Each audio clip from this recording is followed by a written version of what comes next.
Арыс қаласында Әлібек Айбол Сабырханұлын еске алуға арналған бұқаралық ақпарат құралдары қызметкерлері арасында облыстық спартакиада өтті. Жарысқа Түркістан облысы мен Шымкент қаласынан келген командалар арқан тартыс, асық ату, кіші футбол, үстел теннисі сынды спорт түрлерінен өзара бақтарын сынады. Жарыстың ашылу салтанатында қала әкімі Гүлжан Құрманбекова сөз сөйлеп, ақпарат майталмандарын төл мерекесімен құттықтады. Мемлекеттік қызметте жүріп, Арыс қаласының өркендеуіне өзіндік таңба қалдырған Айбол Сабырханұлы жайлы естелігімен бөлісіп, қатысушыларға сәттілік тіледі. Айбол Сабырханұлы қалалық ішкі саясат бөлімін басқара жүріп, өзі туған өңірдің дамуы үшін бар күш қайратын жұмсады. Қызметін жергілікті газетте бастаған ол, мемлекеттік қызметте жемісті жұмыс атқарды. Білікті басшы қарапайымдылығымен, іскерлігімен, жоғары адамгершілік қабілеттерімен ел есінде мәңгіге сақталады. Мен осы сәтті пайдаланып, ел азаматын ардақтауға келіп отқан әріптестеріне, дос-жарандарына шынайы алғысымды айтамын, деді қала басшысы. Сондай-ақ Айбол Сабырханұлымен қызметтес болған ел ағалары мен ақпарат саласының ардагерлері, туыстары жүрек жарды лебіздермен бөлісіп, достары Айбол Сабырханұлына арнаумен бөлісті.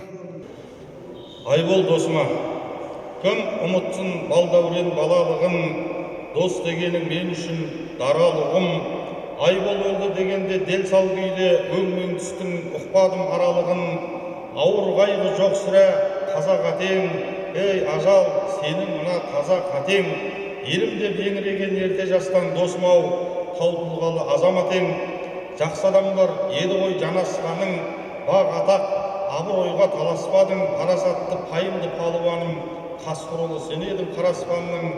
Азаматтық ұмытпай парызыңды, тиянақты атқарып бар ісіңді.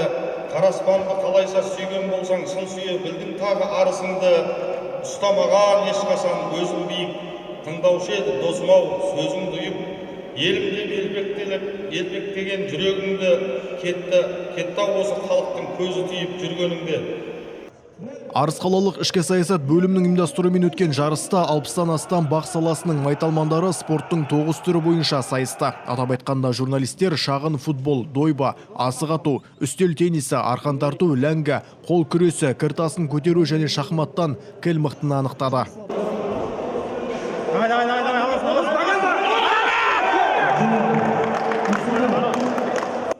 Жарыстың қорытындысында Түркістан телеарнасының командасы жеңімпаз деп табылып, бірінші орын биігінен көрінді. Барлық жеңімпаздарға қаржылай сертификаттар мен арнайы сыйлықтар табысталды. Сондай-ақ жарыста әр спорт түрінен ерекшеленген жекелеген қаламгерлер де арнайы алғыс хаттармен марапатталды.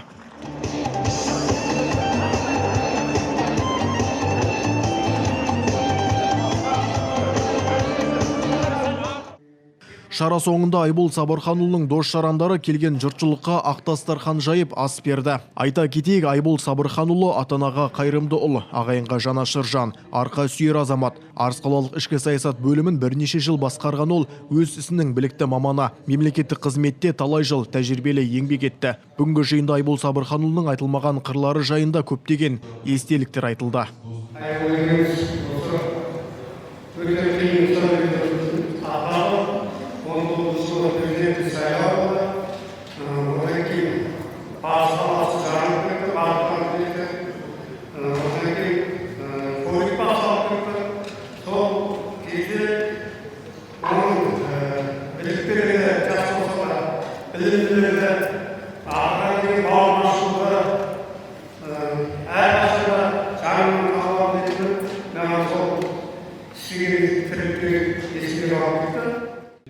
Сондай-ақ дастархан басында өнегелі әңгімелер айтылып, қазыналы қариялар, ойсалар толғамдарында Айбол Сабырханұлының рухына бағышталып, Құран оқылды. Жантөре Болысмұрат, Бағдат Қайратұлы, Арт ТВ жаңалықтары.